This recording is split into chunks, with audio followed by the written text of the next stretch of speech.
Bismillahirrahmanirrahim. Assalamu alaikum Allahumma salli ala ali Muhammad sallallahu ta'ala alaihi wa sallam. Welcome to Straightforward with Alhaji Tayyib. भलीकार ताकि जैसे programme में यकीनन बिलावल भुट्टो ज़रदारी इन मुल्क पाकिस्तान जो most leading politician है जो बेहतरीन कैंपेन हलाए पियो सजे मुल्क में हले पियो जलसन ते जलसा करे पियो अज भी साने से बिलावल भुट्टो ज़रदारी साहब वरो पावर शो कियो कराची में वरी रैली जी शक्ल में सजे कराची में ता फिरिया माण्हुनि जो रिस्पॉन्स ताके वडो सुठो मिलियो आहे यकीनन सियासत पीपल्स पार्टी जी भी हिन महिल उरूज ते आहे छो जो इंतखाबी मुहिम हले पई 2 ॾींहं बचिया आहिनि चूंडनि में इन्हनि 2 ॾींहनि में यकीनन हर को पंहिंजी सॼी ताक़त जो इस्तेमालु कंदो इंतखाबी मुहिम खे एंड करण लाइ अॼु सियासत जे अलावा कश्मीर ॾे बि आहे त असांखे अॼु जे प्रोग्राम में कश्मीर जो बि ज़िक्र करिणो आहे सियासत जो बि ज़िक्र करिणो आहे छो कि 2 ॾींहं चूंडनि में बचिया आहिनि लेकिन मां चाहियां थो कि मां मुआशी हालात इकोनॉमी खे तफ़सीलन अॼु डिस्कस कयूं छो जो करे IMF भी हिन महिल इंतज़ारु पियो करे कि नई हुकूमत अचे छो जो करे मार्च में पुराणो प्रोग्राम ख़त्म पियो थिए ईंदड़ हुकूमत के ईंदे ही फ़ौरन सां IMF खां नेगोशिएशन्स करणियूं आहिनि ऐं नए प्रोग्राम नए कर्ज़ में वञिणो आहे छो जो कि अचण वारे हर साल में 5-10 सालनि ताईं पाकिस्तान के 25 अरब डॉलर्स कर्ज़नि जी अदायगी में ॾियणा आहिनि त जेको भी पावर में ईंदो जेको भी गवर्नमेंट ठाहींदो बिगेस्ट चैलेंज हुन जे साम्हूं इकोनॉमी आहे हिन में कोई शक न हुजे ॿियो त 12 करोड़ 85 लख वोटर्स इन पाकिस्तान जा जेको हाणे पाकिस्तान जे मुस्तक़बिल जो फ़ैसिलो करण था वञनि मां सभिनीनि खे अपील थो कयां प्रोग्राम जे आगाज़ में इख़्तिताम ते बि कंदुसि प्लीज़ वोट ॾिजो ज़रूरु वोटर टर्न आउट अगरि 70-80% खां मथे वञे त यकीनन जमहूरियत मज़बूत थींदी आहे उहो चवंदा आहिनि कि अक्सरियत सां को गवर्नमेंट नथो ठाहे सघे हिन जी वजह इहा ई आहे कि असांजा वोटर्स सुस्ती या कंहिं ॿी वजह जो मुज़ाहिरो कंदे उहे वोट न ॾींदा आहिनि ऐं voter turn out maximum Pakistan में 55% जे क़रीब रहियो आहे अगरि इहो 70-80 थी वञे त यकीनन असुल जमहूरियत ईंदी जेको पाकिस्तान जो मुस्तक़बिल चेंज कंदी लॉ एंड ऑर्डर सिचुएशन हिकिड़ो थ्रेट आहे बिलावल भुट्टो कराची में ख़िताब पिया कनि हुननि जी रैली यकीनन कराची में तमामु वधीक हली आहे मुख़्तलिफ़ इलाक़नि में विया आहिनि माण्हुनि खां ख़िताब कियो आहे उन्हनि वाज़े करे छॾियो आहे कि तीर शेर जो शिकार कंदो ऐं यकीनन अॼु इहा ॻाल्हि बि कई बिलावल साहब त पतंग ते मोहर हणी करे वोट ज़ाया न कजो कंहिं ॿिए निशान ते मोहर हणी करे वोट ज़ाया न कजो तीर जे निशान ते ई वोट हणी करे पीपल्स पार्टी खे बिलावल भुट्टो खे वज़ीर आज़म ठाहिणो आहे यकीनन बिलावल साहब जी कैंपेन ज़ोरनि शोरनि सां जारी आहे पर मां यकीनन इहो सोचण ते मजबूर आहियां बिलावल साहब ऐं पीपल्स पार्टी जो जेको मंशूर आहे हुन में सोसाइटी में त वेलफेयर अची वेंदो सोशल वेलफेयर जी ॻाल्हि त थी चुकी पर हिन महिल जेके इकोनॉमी क्राइसिस में आहे पाकिस्तान जा जेके कर्ज़ा आहिनि ऐं जेके ख़र्चा थियनि पिया मां तव्हांखे ॿुधायां अगरि ख़र्चनि जी ॻाल्हि त हिन महिल जेके इलेक्शन कमीशन ऑफ पाकिस्तान जा ख़र्चा आहिनि इलेक्शन में उहे तक़रीबन 50 अरब रुपया आहिनि ओवरऑल गवर्नमेंट जो ख़र्चो इलेक्शन में चूंडनि में जेको थिए पियो उहो 150 अरब रुपयो आहे ॿियो जेके उम्मीदवार आहिनि जेके कंटेस्ट पिया कनि इलेक्शन्स में हुननि जी तादाद आहे 17,816 जेको क़ौमी असेंबली जो उम्मीदवार आहे हुन वटि जेका कानून जे तहत लीगल बजट आहे पंहिंजी इंतखाबी मुहिम हलाइण जो उहो 1 करोड़ आहे जेको प्रोविंशियल सूबाई असेंबली जो उम्मीदवार आहे उहो 40 लख ख़र्च थो करे सघे असांखे ख़बर आहे पाकिस्तान में कैश इलाही आहे इकोनॉमी में पाकिस्तान में जेको कैश इन सर्कुलेशन जंहिंखे चवंदा आहिनि उहा आहे 8,600 अरब रुपया जंहिंजे करे जेको नॉर्मल परसेप्शन हिकिड़े आम माण्हू खे जेका शइ ख़बर आहे उहा इहा आहे कि 10 खां 20 करोड़ रुपया इलेक्शन में किथे कोन वेंदा आहिनि त आम सी ॻाल्हि आहे त हिन महिल हिकिड़ी रिसर्च थी आहे हिकिड़ी रिपोर्ट आई आहे जंहिंमें ॿुधायो वियो आहे कि जेके उम्मीदवार इंतखाबी मुहिम हिन महिल हलाइनि पिया मुख़्तलिफ़ सियासी पार्टीज़ ऐं इंडिपेंडेंट जेके कैंडिडेट्स आहिनि हुनजी कॉस्ट जेका ईंदी उहो ईंदी 1.3 अरब डॉलर्स जी हा यानी तक़रीबन 350 अरब रुपया यानी हिकिड़े पासे गवर्नमेंट जो 150 अरब रुपयो थो लॻे उम्मीदवार 350 अरब रुपया इंतखाबी मुहिम में हणनि पिया 500 अरब जी इकोनॉमिक एक्टिविटी पाकिस्तान में हिननि ॾींहंनि में थिए पई इलेक्शन्स चूंडनि जे करे यकीनन इहा इकोनॉमिक एक्टिविटी आहे त सुठी पर मुंहिंजो सवाल इहो आहे कैन वी अफोर्ड इट छा असांजी मुल्क जी इकोनॉमी इहा ॿुधाए थी असांखे कि माण्हू इहो करे सघे थो असांजो मुल्क इहो इलेक्शन अफोर्ड करे सघे थो मुझसे गॾु मौजूद आहिनि 2 वॾा सुठा मेहमान आहिनि मेरे साथ 2 बड़े मोअज़्ज़िज़ मेहमान इस वक्त मौजूद हैं without any further delay sorry for the delay sir नौजवानों ने पाकिस्तान पार्टी के सरबराह हैं डिफेंस एनालिस्ट हैं किसी तारुफ के मोहताज नहीं है अब्दुल्ला हमीद गुल साहब thank you so very much sir साथ साथ ब्रिगेडियर रिटायर्ड अहमद सईद मिनाज साहब बहुत बहुत शुक्रिया ब्रिगेडियर साहब आपके कीमती वक्त के लिए भी अब्दुल्ला साहब आपसे गुफ्तगू का आगाज़ करते हैं सर इस वक्त मईशत मेरे लिए बहुत बड़ा कंसर्न इसलिए है क्योंकि आज भी ये खबर सामने आई कि IMF नई हुकूमत का इंतज़ार कर रहा है मार्च में पुराना प्रोग्राम ख़त्म हो रहा है नया प्रोग्राम जाएगा शब्बर जैदी जैसे लोग कह रहे हैं कि सर 24 में जो हुकूमत बनाएगा 25 में उसे लग पता जाएगा, क्योंकि IMF का नया प्रोग्राम और ज़्यादा मुश्किल होने जा रहा है। इस वक्त हमारा जो माली खसारा है सर, फिस्कल डेफिसिट, वो 3 साल की बुलंद तरीन सतह पे है, 2.3% ऑफ GDP। हम ये भी जानते हैं सर, इस वक्त इन्फ्लेशन जो फेडरल ब्यूरो ऑफ स्टेटिस्टिक्स के जो नंबर आए हैं उसके मुताबिक 28.3। तो सर मईशत ने तो आवाम की कमर तोड़ दी है, फिर भी हम देख रहे हैं कि 500 अरब रुपए, 150 अरब तकरीबन हुकूमत का खर्च हो रहा है, 300 साढ़े 300 उम्मीदवार अपनी इंतखाबी मुहिम पे खर्च कर रहे हैं। एक बड़ी इकोनॉमिक एक्टिविटी भी हो रही है अब्दुल्ला साहब। तो मैं परेशान ये हूं सर कि इतना पैसा खर्च हो रहा है, आगे क्या होगा? बिस्मिल्लाहिर्रहमानिर्रहीम, बहुत शुक्रिया आपका। देखें, ये वो पैसा है जो अनअकाउंटेड फॉर है। पहली बात यह है कि जो लोगों का इलेक्शन कैंपेन पे, बाकी चीज़ों पे, अभी मतलब ये वो बातें हैं जो सबको पता है, और कि सेनेट का जो आखिरी टिकट बिका था वो 84 करोड़ रुपए का बिका था। बलूचिस्तान के कोयटा के एक सेनेटर थे और बाद में उन्होंने PTI को ज्वाइन किया था। उससे पहले एक और आलिम थे, मतलब एक दीनी जमात के थे, वो भी कोयटा से ही थे ताल्लुक उनका, वो 64 करोड़ रुपए में उन्होंने खरीदा था। अच्छा, फिर यह है कि इलेक्शन कैंपेन के अंदर तकरीबन जो आप विनिंग कैंडिडेट्स हैं उनके ऊपर 25 से 30 करोड़ रुपए के अखराजात हैं। तो मेरा ख्याल है कि ये जो मामलात हैं ये बहुत आगे जा चुके हैं। पाकिस्तान की मईशत के हवाले से आपको चंद फैसले लेने पड़ेंगे। पहली बात यह है कि SIFC जो है वो एक अच्छा कदम है, लेकिन SIFC जब से कायम हुई है कितनी इन्वेस्टमेंट पाकिस्तान आई है, ये है सवाल। और अगर वो नहीं आई तो क्यों नहीं आई? क्या अभी तक हम जो है वो हुकूमती इदारों को जो कि मुख्तलिफ किस्म के रेड टेपिज्म का शिकार हैं, क्या उन लोगों को हम नकेल डाल पाए हैं? तो इसका जवाब नफी में है। मैं आपको सिर्फ एक छोटी सी मिसाल दे दूं यहाँ कि सिंध हुकूमत के अंदर, सिर्फ कराची के अंदर, अगर आप कराची पोर्ट के ऊपर कस्टम में या कोई और जगह पे ग्रेड 13 से 14 का कोई बंदा आप पोस्ट करवाते हैं, ये मेरी बात बहुत गौर वाली है और ये बिल्कुल मैं आपको हकीकत के ऊपर बयान कर रहा हूं क्योंकि मैं इसको जानता हूं। अगर आप उस आदमी को पोस्ट करवाते हैं 13 से 14 ग्रेड के बंदे को, तो आप सालाना 1 अरब रुपया वो आपको कमा के देता है। 1 अरब रुपया। अब मजीद इसके अंदर जो बड़े ग्रेड्स हैं उनकी बात नहीं हो रही, तो कहां जा रही है ये पैसा? इसका मतलब है कि पाकिस्तान गरीब मुल्क नहीं है। अब लूप होल्स और चोरी के रास्ते बंद करने के लिए आपको अदालती निजाम मजबूत चाहिए, आपको नैब का मजबूत इदारा चाहिए, लेकिन नैब को पॉलिटिकल विक्टिमाइजेशन के लिए इस्तेमाल किया गया। नैब का इदारा जो है उसको ये कौन इख्तियार देता है कि प्ली बारगेन के अंदर आपका, मेरा, अवाम का पैसा जो कि हुकूमत पाकिस्तान की अमानत है, 25% वो माफ कर दे? कैसे माफ कर सकती है? किसने इख्तियार दिया उसको माफ करने का? फर्ज करें मैंने किसी शिपिंग के ऊपर जो है वो एक पाकिस्तान शिपिंग कॉर्पोरेशन के ऊपर कोई बेईमानी की है, तो वो मैंने 1 अरब रुपया बना लिया। आप कौन होते हैं मुझे 25 करोड़ रुपए माफ करने वाले? आपको किसने ये इख्तियार दिया? मसला ये है कि 25% तो रिकवरी चार्जेस भी लेते हैं वो लोग। जी, मैं यही गुजारिश कर रहा हूं कि ये बड़ा अजीबो गरीब सिलसिला है, इसको समझने की जरूरत है। हमारा निज़ाम अदलिया जो है 140वें नंबर के ऊपर दुनिया में मौजूद है, जो कि खुद एक बहुत तशवीशनाक बात है। दूसरी बात यह है कि पाकिस्तान के अंदर ये बात शब्बर जैदी साहब ने जो बात कही है वो दुरुस्त कही है। उसकी वजह यह है कि आने वाली हुकूमत को 1 साल के अंदर तकरीबन जो है वो 30 से 33 अरब रुपया जो है वो वापस करना है। वो कहां से पैसे लाएंगे? वो सॉरी डॉलर वापस करने हैं, वो कैसे वहां लाएंगे? किस तरह से लाएंगे? कौन सा तरीका है उनके पास? क्या आपकी इंडस्ट्री जो है वो बूमिंग हो जाएगी अचानक? किसी के आने से, किसी के जाने से फर्क नहीं पड़ता। और एक आने वाली हुकूमत मखलूत हुकूमत है, लूली लंगड़ी हुकूमत होगी। जब लूली लंगड़ी हुकूमत होगी तो वो मजबूत फैसले नहीं कर पाएगी। इसलिए लग ये रहा है कि ये इलेक्शन जो है शायद इस निज़ाम के तहत आखिरी इलेक्शन हो।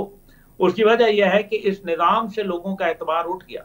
अगर लोग इलेक्शन में वोटिंग का काउंट जो है वो एक खास तनासुब से, क्योंकि आपकी जबान हमें कुछ थोड़ी बहुत समझ आ रही थी जब आप इंट्रो दे रहे थे, तो अगर वो एक खास तनासब से नीचे गिर जाए कि जो गालिबन 37% है, ब्रिगेडियर साहब इसके ऊपर मेरे ख्याल में जानते होंगे, तो फिर 37% से अगर नीचे गिर जाए तो वो तो इलेक्शन जो है वो जाया हो जाता है। ये भी तो एक जमहूरियत का अमल है, ये भी तो आइन में दर्ज है। तो मकसद यहाँ ये है कि लोगों को इस टाइम पे पार्टियों से नहीं बल्कि परफॉर्मेंस से जो है मसला बनता है लोगों के। अब आप ये देख लें, यौम यकजहती कश्मीर के ऊपर अभी कितनी पार्टियों ने जो है वो इस मामले के ऊपर गुफ्तगू की, क्यों नहीं की? क्या वजह है कि यौम यकजहती कश्मीर के ऊपर कश्मीर को मंशूर में कहाँ जगह मिली? पाकिस्तान की मईशत के ऊपर किसने मिसाक मईशत करने की कोशिश की? किसने मिसाक गुर्बत किया? किसने मिसाक कोविड किया? किसने मिसाक कश्मीर किया? किसने मिसाक अफगानिस्तान किया? दहशतगर्दी किया? क्यों नहीं किया? इसका मतलब है इनके तमाम मफाद अपनी रात और अपनी नाक से आगे देखने के ये काबिल नहीं है। इसलिए पाकिस्तान को एक नया ताजा खून चाहिए। और फिर सबसे बढ़कर बात कि ये जो नौजवान तबका जब मायूस होके ये बिखरेगा तो क्या इसको समेटने के लिए रियासत ने, हुकूमत ने, सियासत ने कोई हिकमत अमली बनाई, या नफरत की सियासत पे? अभी बिलावल साहब ये कहते हैं कि मैं नफरत की सियासत नहीं करता, तो वो आए दिन जो मियां नवाज शरीफ साहब के, मैं उनका ना नवाज शरीफ साहब का जो है एडमायरर हूं और ना मैं उनका स्पोक्समैन, लेकिन मैं ये पूछना चाहता हूं कि ये जो आए दिन रोजाना उनके ऊपर गोलाबारी की जाती है, ये मोहब्बत में की जाती है, लाड में की जाती है, ये प्यार में की जाती है? सर वो खुशी के आंसू का तो सुना है ना सर आपने, वो खुशी के आंसू की तरह ये भी शायद मोहब्बत में जो है ना। मुझे एक ब्रेक के लिए अब्दुल्ला भाई प्लीज, एक ब्रेक का मुझे कहा जा रहा है, और भी आंसू हैं, एक ब्रेक लेते हैं। ब्रेक से वापस आके I come to you sir, break से वापस आके ब्रिगेडियर साहब आपसे सवाल ये उठाऊंगा कि किसी सियासतदान ने आज के दिन भी, यौम यकजहती कश्मीर के दिन भी, कश्मीरियों के लिए कोई पैगाम नहीं दिया, कोई स्टेटमेंट जलसे में नहीं दी, क्यों? क्या इससे इशारा मिलता है? ब्रिगेडियर साहब आपसे सवाल पूछूंगा इस ब्रेक के बाद। स्टे विद अस।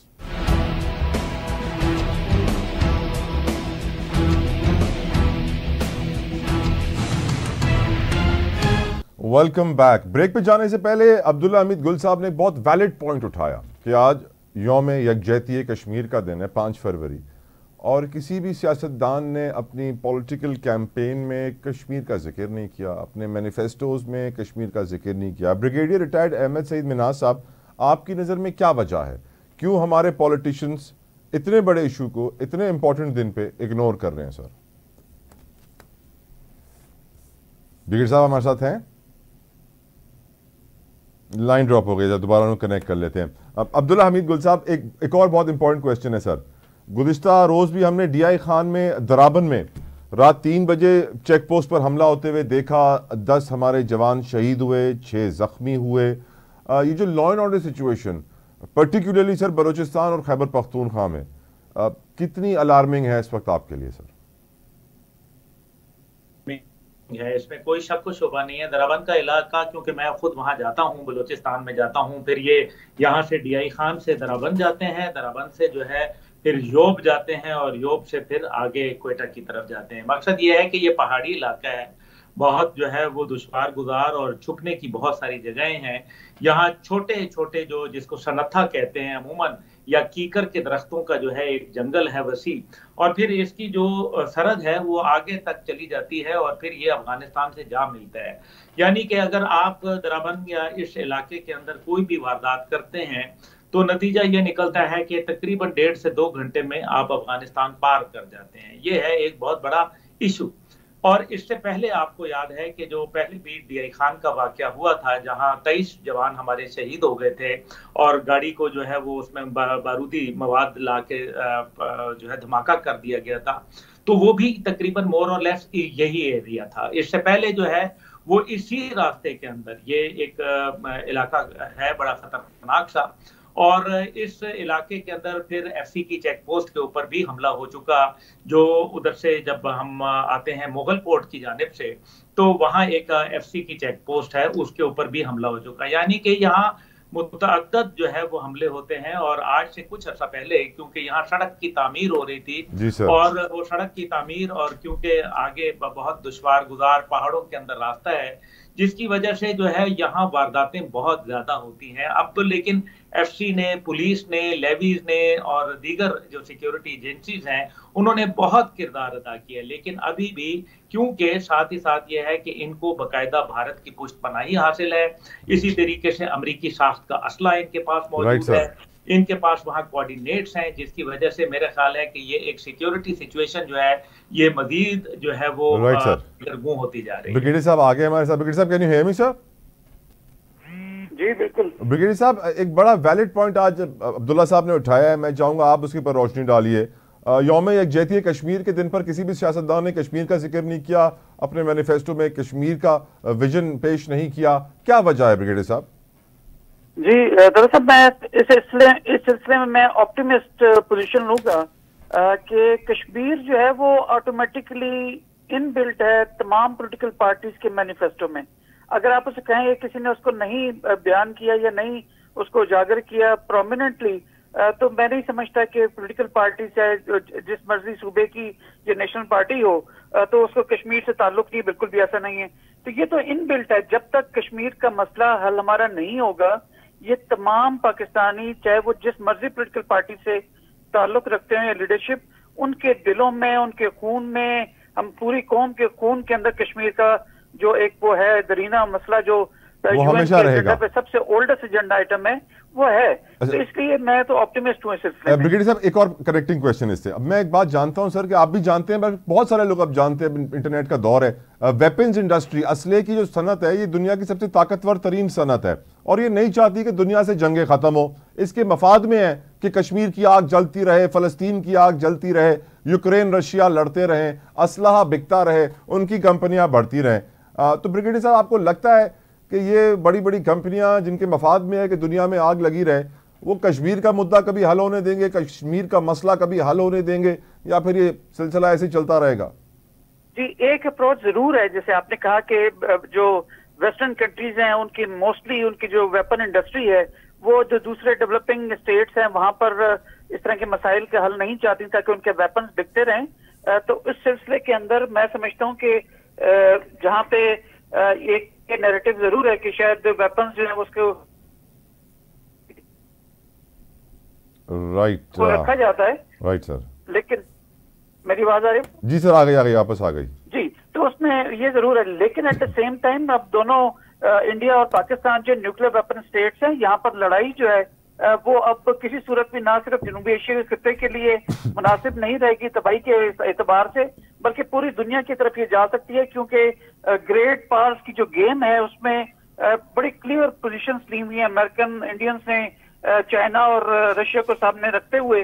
तो यहाँ पे किसी किस्म की जंग जो है वो लार्ज स्केल के ऊपर उस एस्केलेशन लेटर को कंट्रोल करना मुश्किल हो जाएगा। हाँ, उसको एक एज लिमिटेड वॉर के तौर पर as a tool of the political activity जरूर इस्तेमाल किया जा सकता है, लेकिन अभी चूंकि इंटरेस्ट इंडिया के और वेस्टर्न पावर्स के लेड बाय द यूएस पर जरूर कन्वर्ज होते हैं, तो लिहाजा इसलिए पाकिस्तान थोड़ा सा बैक बर्नर पे है। लेकिन ये पाकिस्तान की, मैं तो समझता हूँ कि इसकी लीडरशिप, चाहे वो मिलिट्री हो, डिप्लोमेसी हो, या पॉलिटिकल या सफारती या मॉरल, ये मिलिट्री लिहाज से भी पाकिस्तान की ये मैं समझता हूँ सक्सेस स्टोरी है कि डिस्पाइट ऑफ द फैक्ट कि दुनिया की जो पावर्स हैं वो इंडिया के साथ खड़ी हैं पिछले 77 ईयर से, हमने इस कश्मीर के मसले को बैक बर्नर पे नहीं जाने दिया और आज भी ये उसी तरीके से कंसर्न, पॉइंट ऑफ कंसर्न के तौर पर देखा जाता है। लेकिन मैं समझता हूँ कि जब पॉलिटिकल स्टेबिलिटी इंशाल्लाह 8 फरवरी के इलेक्शंस के बाद पॉपुलर गवर्नमत आ जाएगी, तो हमारी इकोनॉमिक स्टेबिलिटी भी आएगी, जिसकी वजह से पाकिस्तान की जो एक पर्सपेक्टिव है इस इशू के मुतालिक, वो दुनिया उसको मजीद अच्छी तरीके से बाय करेगी और इंडिया को मजबूर होकर जो है नेगोशिएटिंग टेबल पर बैठ के इस मसले को यूएन जनरल असेंबली की रेजोल्यूशन के हिसाब से हल करना पड़ेगा। मैं समझता हूँ कि पॉजिटिव देखूंगा इसको मैं। आमीन। ब्रिगेडियर साहब, I will come back to you. मुझे आपसे पाकिस्तान की इस वक्त लॉ एंड ऑर्डर सिचुएशन पर एक सवाल पूछना है, लेकिन हमें इस वक्त ज्वाइन किया है जाहिर शाह शिराजी साहब ने, पाकिस्तान के बड़े नामवर सहाफ़ी हैं, स्पेशली अगर बात हो खैबर पख्तूनख्वा की। जाहिर शाह साहब, thank you so very much sir आपके वक्त के लिए। ये बताइए, DI खान का वाक़या, उससे पहले के कई वाक़यात, law and order situation KPK में कैसी है ये तो सबको मालूम है ज़ाहिर भाई, लेकिन क्या आपको साफ शफाफ इंतखाबात विद लेवल प्लेइंग फील्ड होते हुए नजर आ रहे हैं? देखिए, दो सवाल आते हैं। एक तो आप सिक्योरिटी की बात कर रहे हैं, मेरे ख्याल में सिक्योरिटी तो जो हमारे बॉर्डरिंग एरियाज है वहाँ वोलेटाइल रहेगी भी, और उसका रीजन ऑब्वियसली अफगानिस्तान है। और जो इससे पहले हमारे अब्दुल्ला साहब शायद मैं जो सुन पाया, बेशक उनकी बात बिल्कुल ठीक है कि अफगानिस्तान के अंदर से जो इंट्रूजन हो रही है बलूचिस्तान और खैबर पख्तूनख्वा और कबायली इलाकों के अंदर, वो हमेशा पाकिस्तान की सिक्योरिटी को वोलेटाइल रखने के लिए है। और इसमें मेरे ख्याल में हमें ओपनली बात करनी चाहिए। इस वक्त इसमें आपके वेस्टर्न पावर भी मुलविस हैं, आपकी रॉ भी मुलविस है, और इसमें कोई दूसरी ओपिनियन नहीं है कि हर स्टेक होल्डर एक बार फिर पाकिस्तान के इन इलाकों को as a proxy war use करना चाह रहा है। चाहे उसका टारगेट पाकिस्तान की डिस्टेबलाइजेशन है, सी पैक है, गवादर है, या पाकिस्तान के अंदर होने वाली जो अपकमिंग इकोनॉमिक एक्टिविटी है शायद BRI की शक्ल में, उसको रोकना है। ये एक फैक्टर हुआ। दूसरा, इंतखाबात की जो आप बात करें, अगर मेरा आप ऑब्जेक्टिव ओपिनियन मानते हैं तो दो पार्टी जिस वक्त इलेक्शन लड़ रही हैं, पीपल्स पार्टी और PMLN, मेरे ख्याल में अगर वो एक दूसरे के खिलाफ इल्जामात लगा रही हैं कि वो लेवल प्लेइंग फील्ड उन दोनों के लिए नहीं है, तो फिर आखिर ये फील्ड प्रोवाइड किसको किया जा रहा है? आप जरूर मानेंगे कि 2024 के इलेक्शन जरूर हो रहे हैं और मेरे ख्याल में इंतखाबात होने चाहिए मुल्क के अंदर डेमोक्रेटिक जो सेटअप है उसके लिए और पाकिस्तान के अंदर डेमोक्रेसी के फरोग के लिए। लेकिन जो इलेक्शन कमीशन का रोल है वो बिल्कुल विजिबल है। इस पर अगर कोई बात नहीं करता तो बिल्कुल गलत है। लेकिन सियासी जमातें अगर इस किस्म के इलेक्शन के अंदर जाएंगी तो शायद 1 साल बाद या 1.5 साल बाद दोबारा आप उनकी चीखों पुकार सुनेंगे कि कोई एक लाडला है और दूसरा उसका फेवरेट है और तीसरा जो है वो मंजूर नजर है।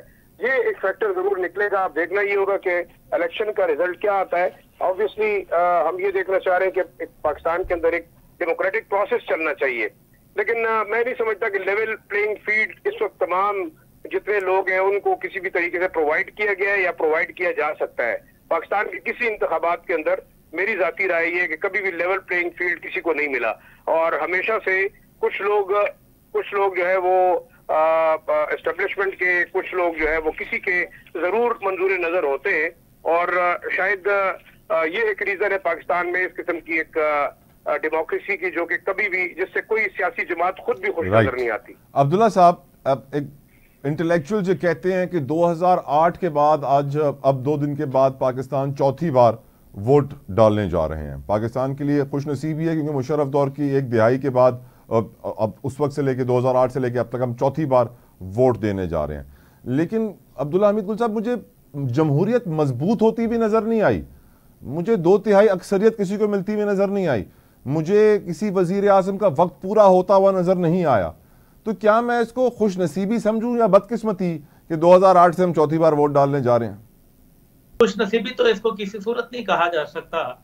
उसकी वजह यह है कि जमहूरियत किस लिए होती है, for the people, by the people, of the people.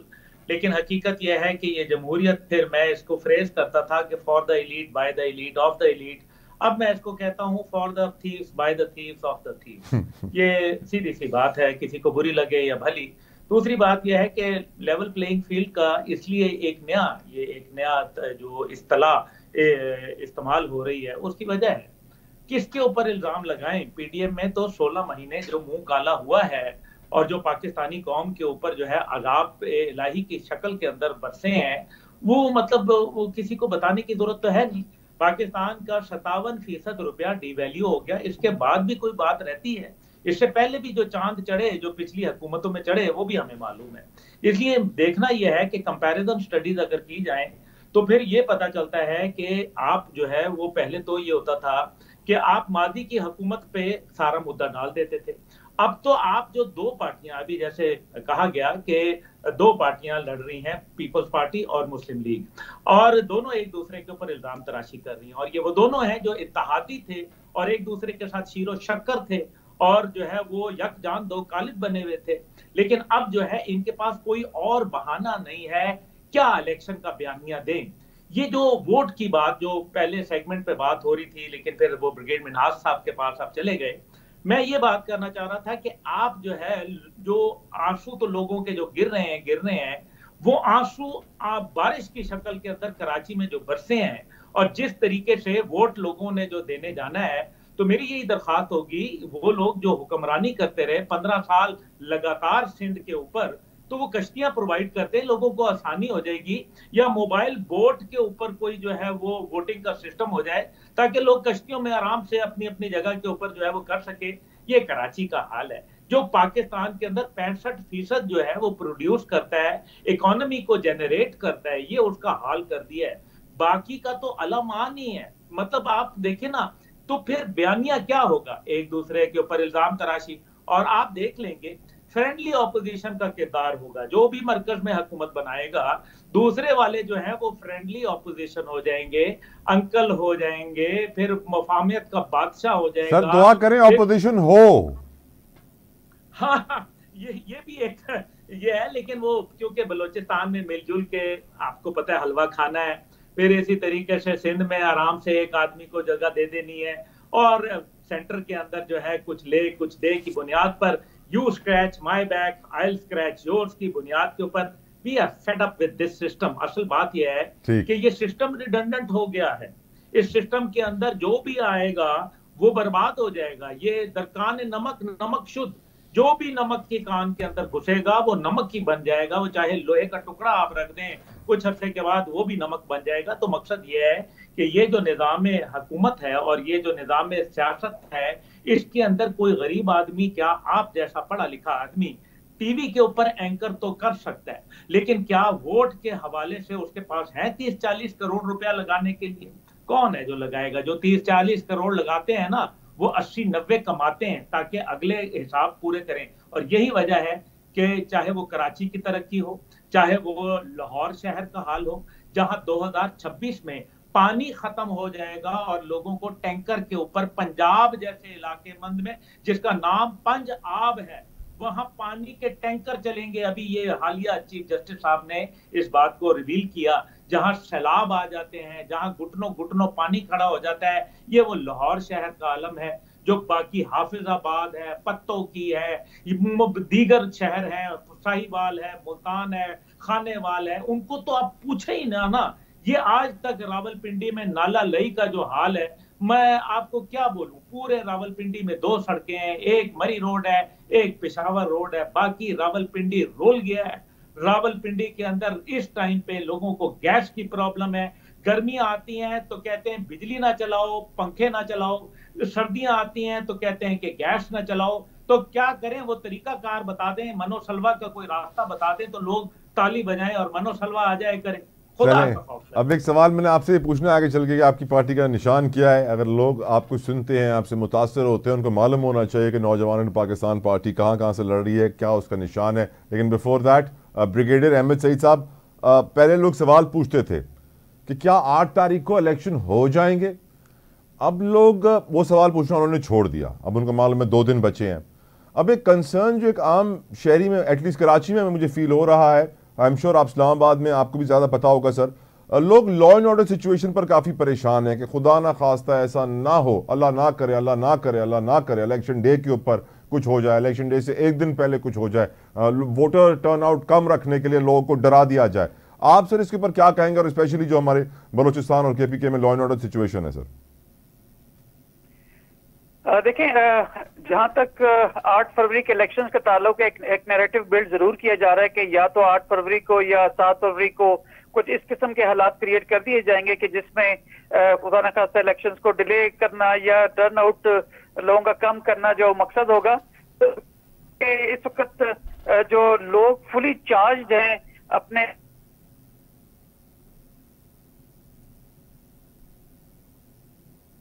I think technical glitch है, शायद ब्रिगेडियर साहब की लाइन ड्रॉप हो गई है। जाहिर शाह शिराजी साहब, यही सेम सवाल आपकी तरफ हुजूर। जाहिर शाह साहब हैं हमारे साथ? जी बिल्कुल। जाहिर शाह साहब, यही सवाल आपकी तरफ। लोग पहले पूछते थे कि यार इलेक्शन होंगे नहीं होंगे, अब कहते हैं डर लग रहा है कुछ हो ना जाए इलेक्शन से 1 दिन पहले या इलेक्शन वाले दिन।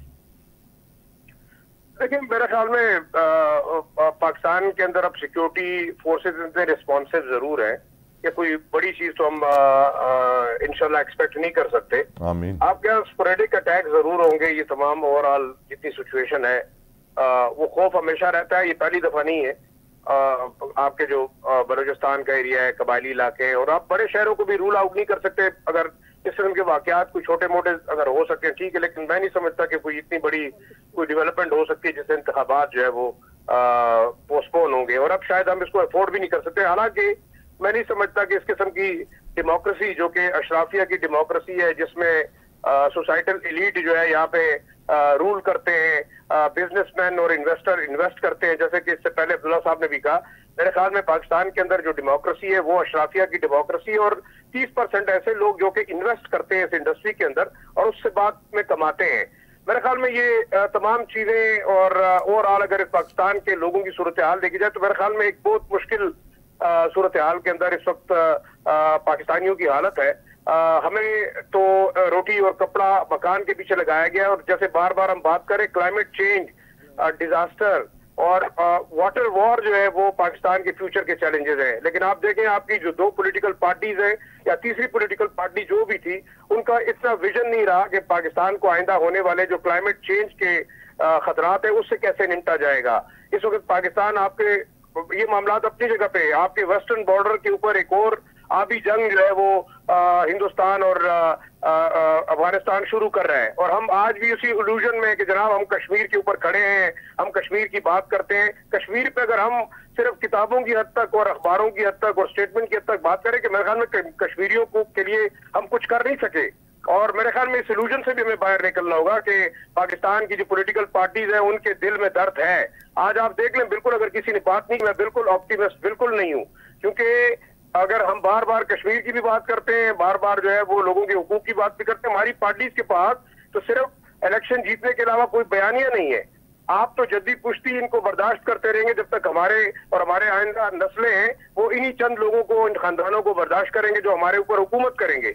बात वही है, कराची का हाल छोड़ें, आप पूरे पाकिस्तान का हाल देखें। इस वक्त जो दूसरी पॉलिटिकल पार्टी PMLN की शक्ल में इलेक्शन लड़ रही है, क्या वो तख्त लाहौर के बाहर जाके कभी पाकिस्तान के बारे में सोचती है?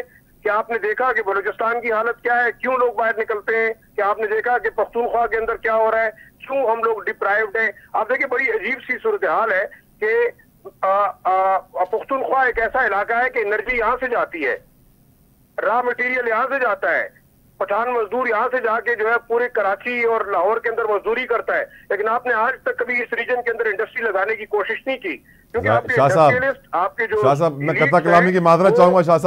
शाह साहब मैं एक चीज आपको बताना चाहूंगा यहाँ पे सर, बलूचिस्तान डेरा बुगटी का इलाका है सुई, जिससे सुई सदन और सुई नदन जैसी बिलियंस ऑफ डॉलर की कंपनियां खड़ी हो गई। बेचारे सुई के लिए अभी नवाज शरीफ साहब ने थोड़े दिनों पहले बोला मैं सुई में गैस की लाइनें बिछाऊंगा। इमेजिन कीजिए, इससे बड़ा जुल्म और क्या हो सकता है। अब्दुल्ला साहब मैं आपको बताऊं, आपके जो कबायली इलाके इस वक्त वो बिलियंस ऑफ डॉलर्स के यहाँ पे रिसोर्सेज है। जी हाँ, जी हाँ। पिछले 40 साल की जंग ने यहाँ क्या दिया? आपके दो बड़े गैस के जखायर स्पिन वार्म 1 और स्पिन वार्म 2, वहां पे इतनी गैस है कि आपकी सुई से 1000 गुना बड़ी है, लेकिन क्यों हम डेवलप नहीं कर सके? आपके यहाँ जो कॉपर रिजर्व निकले हैं, इसके अलावा और बाकी जिस वक्त जो कबायली इलाकों के अंदर क्यों लोग डिप्राइव्ड है, क्यों डिस्ग्रंटल्ड है? देखें, हमारे इदारों को भी सोचना होगा।